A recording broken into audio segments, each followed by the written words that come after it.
I want to get into your role as the state commissioner and also what the role of your office and what it does, but also the build up to this, like the different, because you've been a part of different associations or, organizations along the way. So can you just first start with the journey of your official roles in, I want to ask about the National Committee on Rights of Persons with Disability. That's one, right? That was, you became a member in the year 2013. Yes. And just talk to us a little bit about that. And then I want to touch on this. 2015, when you started awareness programs for students with disabilities. I want to just get some stories and about what you did during this period. And then we'll get into, the state commissioner role. Yeah, so actually, my association with the NCPEDP, that is the National Committee on Rights. Employment of Disabled People. NCPEDP, okay. That one is the first one. So anyway, NCRPD, that is part of that only.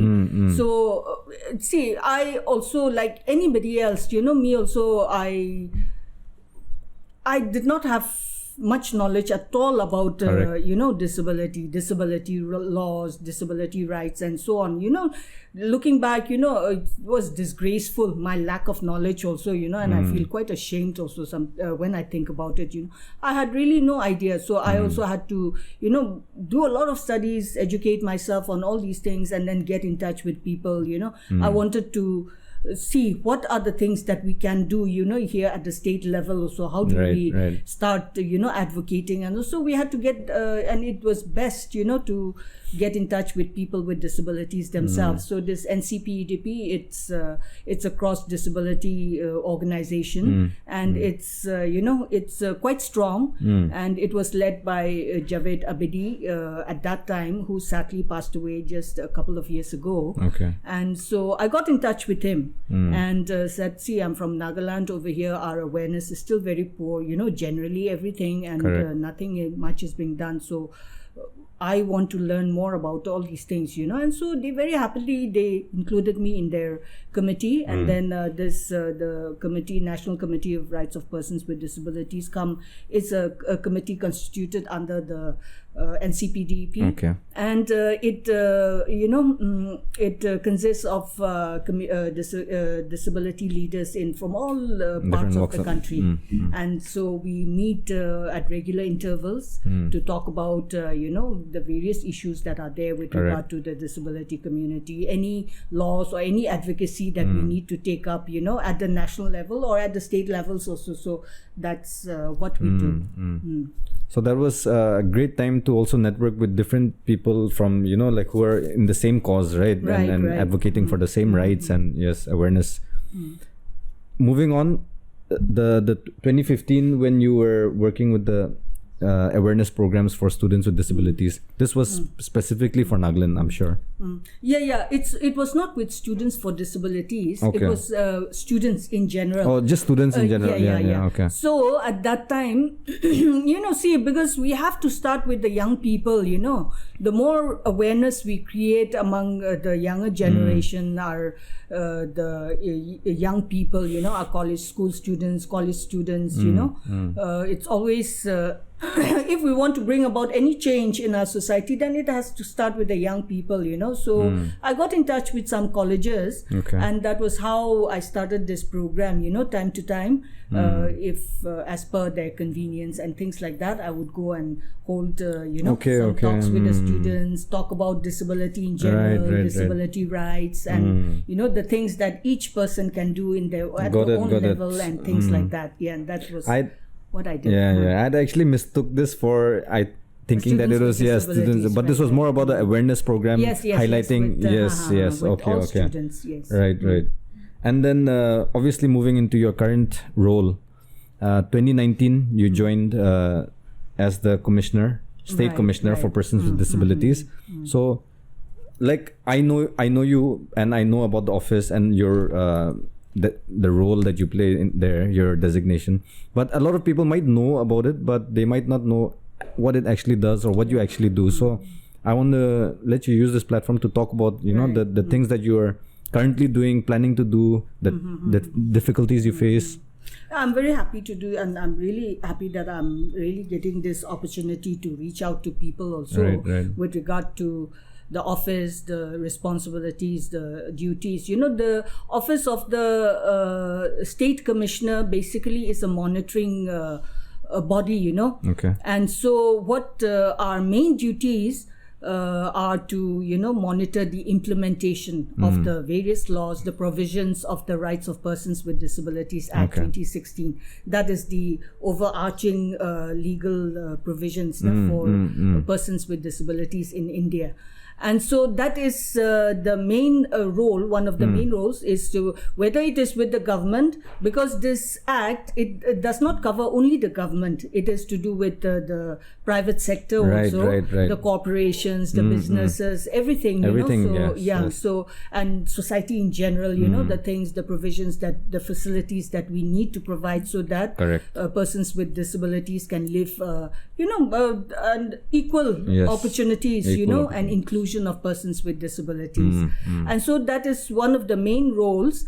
And it is also a civil court. Our office is a civil court. So now we can file legal cases, legal notices against anyone, people who are violating the rights of persons with disabilities, or not following the law, is not implementing the various provisions. We have started functioning as a proper court since 2019 actually, and but because of the pandemic, COVID situation, as with everything, it was disrupted for a while, for some months. But we have started again, and so what needs to be the way we function is, anyone who feels that their rights have been violated, or that this department is not doing the right thing, they have not done this or they have not done that, then they can come to us, they can file a complaint with us, and then we'll look into the case and see the merits of the case, and whether to take it up. That's right. And then we talk to both parties and whatnot, and then we will issue some notices, legal notices where necessary, and call a hearing, summon the parties also for a hearing, and that kind of thing. So anyone with any kind of grievances, complaints about anything, they can always approach our office for this. Okay. With these grievances and complaints, what are some of the common ones that happen, just for people that, because I get what you're saying, but I'm trying to figure out what would be a grievance common. For example, just recently, just last week only, we heard two cases, and just before I came down to Dimapur. So one was to do with the driving license of a young man with disability, locomotor disability. That is, which is locomotor disability is with the mobility. So he has locomotor disability, and he was denied a driving test.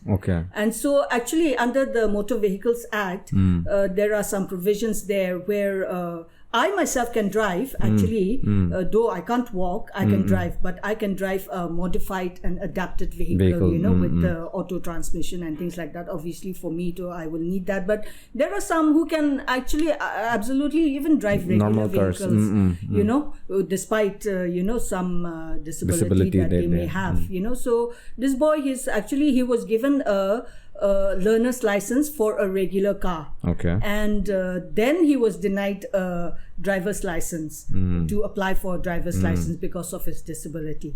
So there were some anomalies there, and we heard the case, and then we of course found out that there was some miscommunication, a communication gap between the department and the person concerned. So we managed to settle that.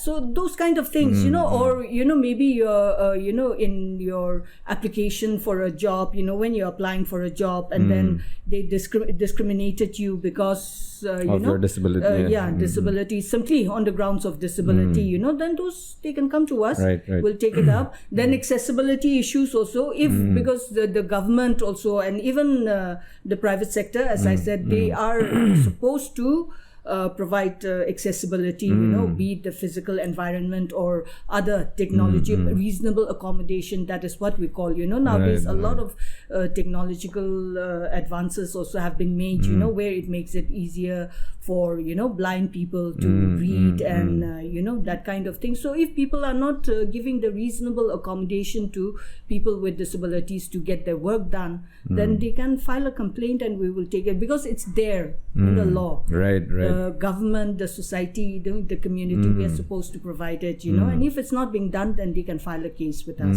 a complaint with us. Yes, this thing about accessibility. Can you just explain to us a little more detail about what the government should be doing in the sense of making places more accessible, and like you said, because it's part of the law, right? So what does the law require for the government to do, and also some maybe cases of some businesses, like a business establishment or office, private, not government. What are they supposed to be doing, providing? Can you just see, there are three sections, for accessibility. One is the physical environment. Right. The ramps. Another one is the information and technology, communication, information technology, communication that has to be accessible. And the other one is transport.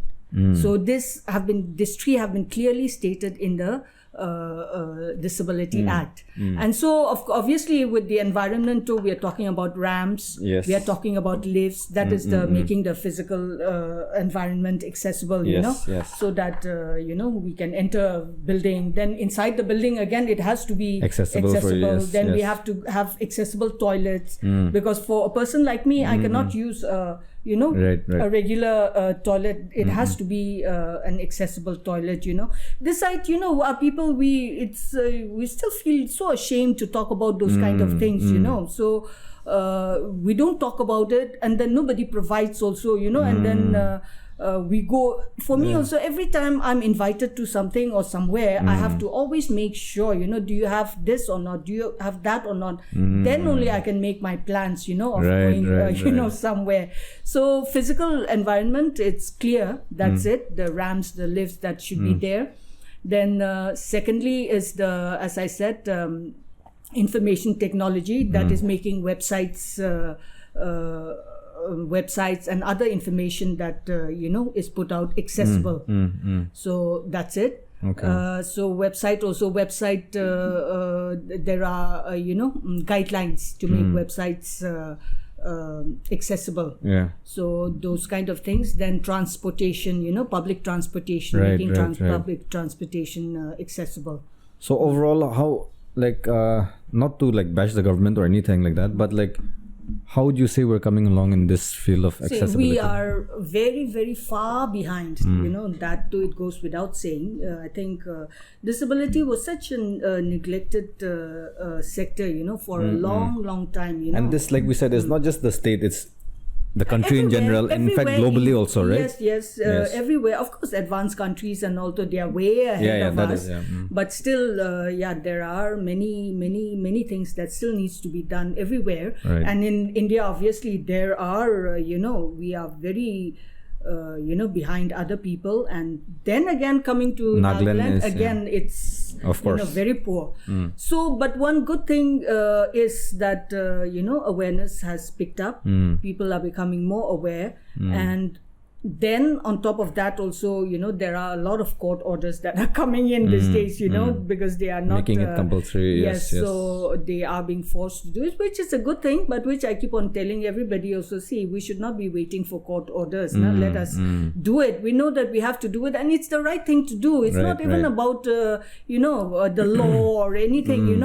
Yeah, the law is there to guide us, but it's actually, you are excluding an entire section of the society, when you don't make a building, accessible. Right. When you don't make education inclusive, then all the children with disabilities, they are unable to get, an education, Exactly. So you are excluding an entire section of the society, So it's actually about just doing the right thing, It's not even about the law. So that's what I keep on saying.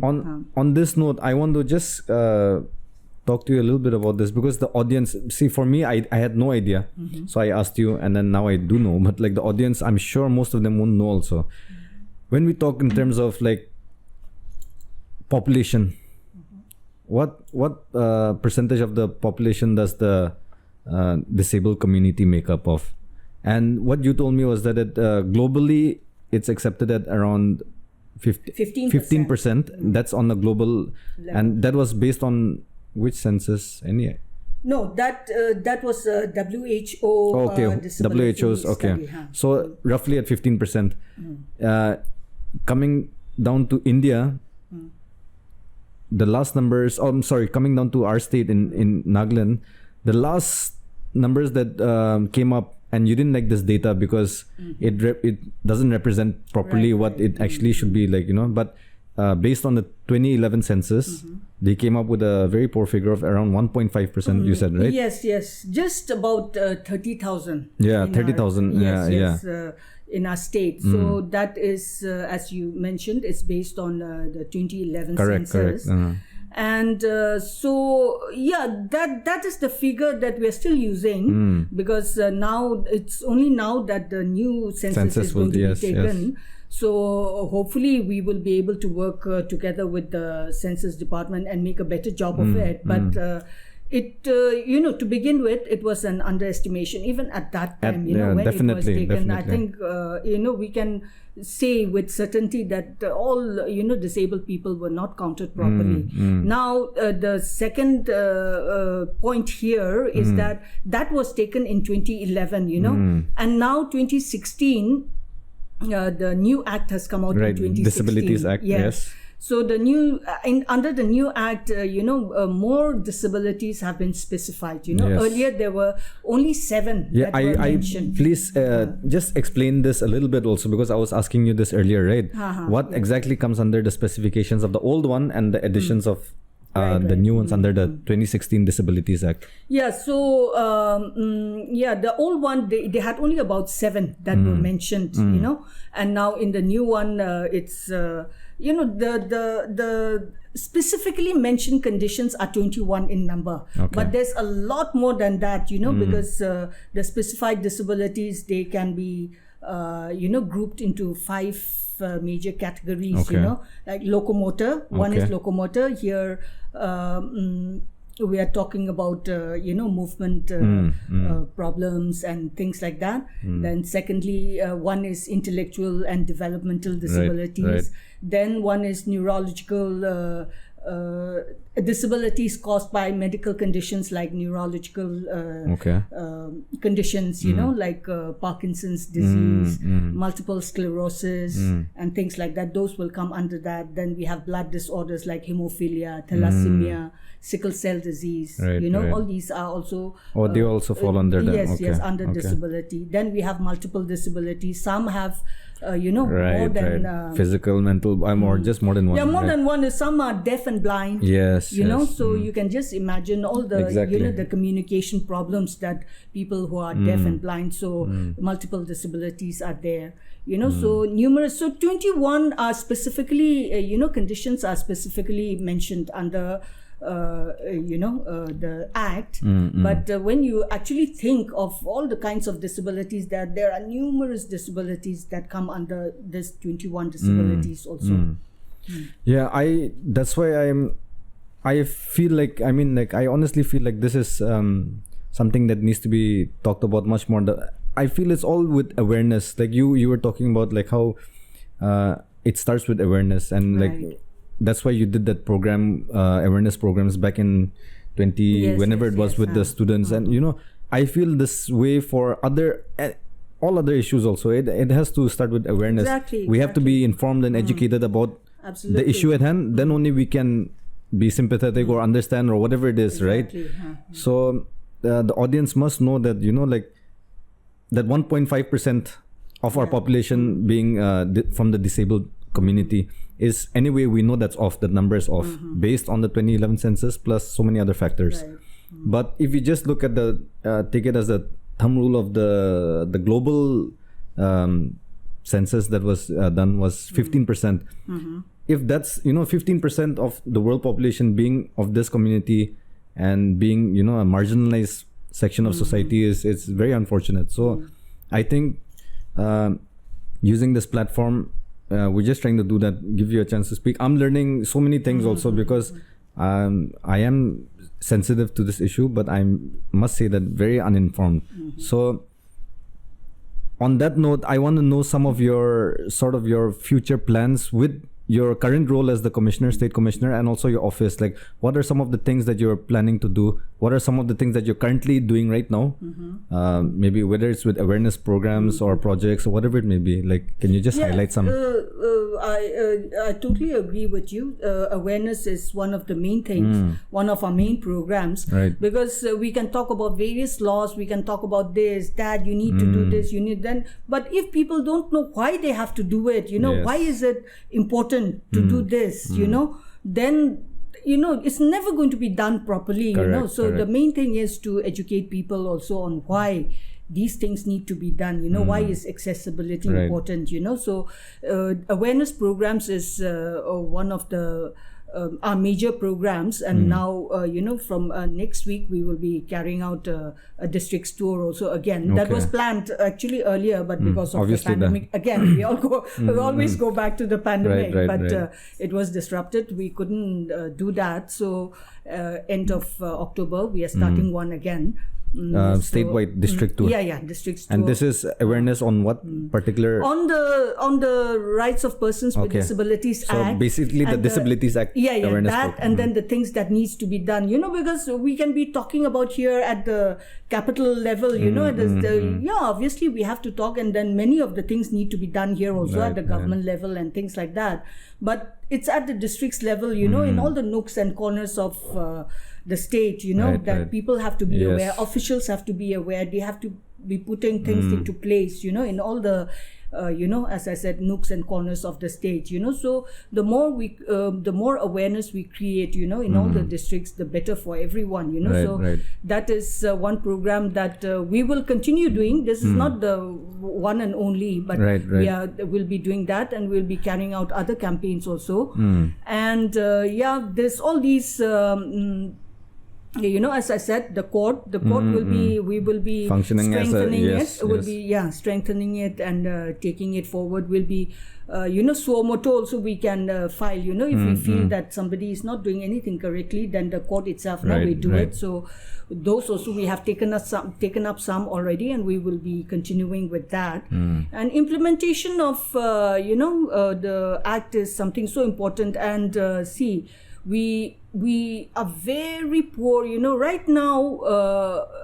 The current scenario, you know, the rehabilitation services for various categories of disabilities. Okay. We are so poor. We just don't have any. You know, for so long there wasn't any, you know, and now fortunately some private you know, organizations Right, and all, right. they are starting some small you know, like speech therapies and this and that, you know, those kind of, for Right, various different kinds of disabilities they have started. So that is a good thing, but we have to build on all these, you know, and then government also on its part, the services that they need to provide, you know, those are the things that we will be definitely pushing them to right. put all those into place. We are already doing that, and some are coming into fruition, and I will not be talking about that because those are still not yet final, but it is on the verge of, you know, so we are happy about those. And so those are the things, you know, that we will be pushing to, so that the services are available here at the doorstep of the people who need it, you know,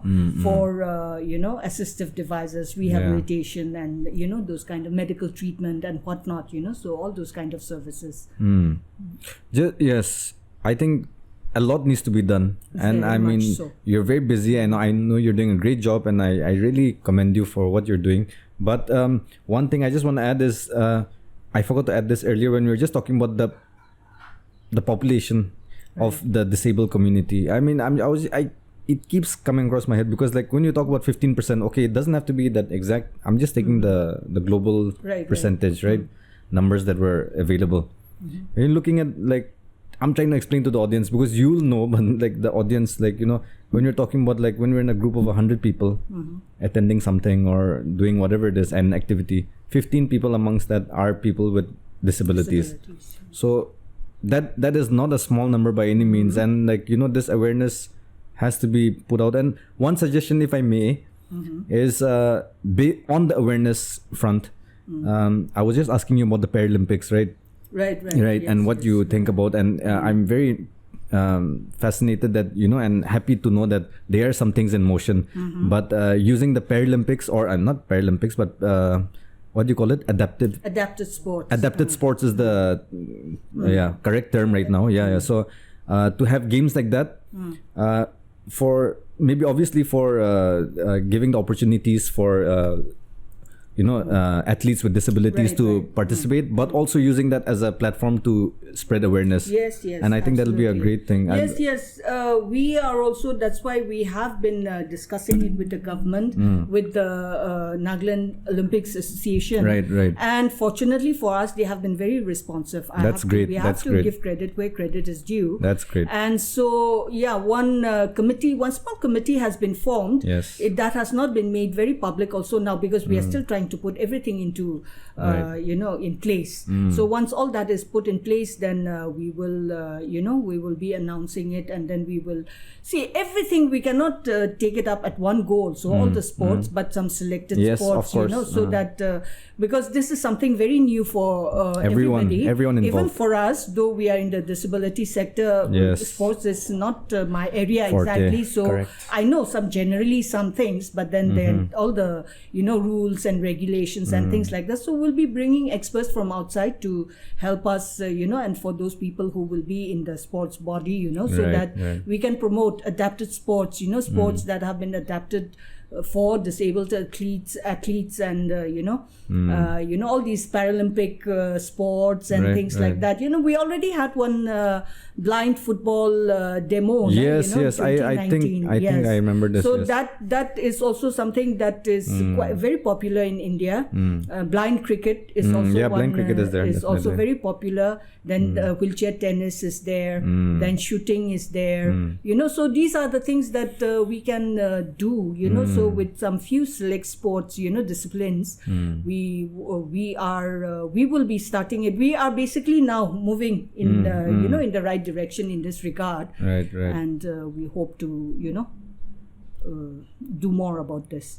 I'm so happy to hear this, that that things are in motion, and I pray and hope that it happens, because I really do feel that using sports as a medium for launching an awareness program can be very effective.